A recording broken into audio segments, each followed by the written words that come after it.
Cable TV Kenya, beyond the real.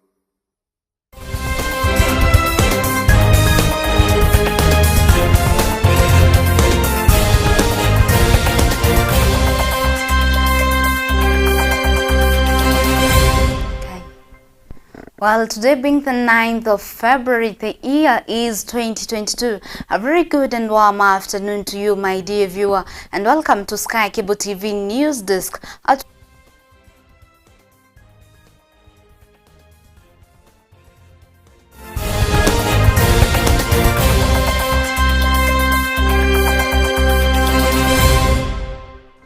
Following a directive from IEBC, all the CASs, PASs are supposed to have resigned by today. Those that are interested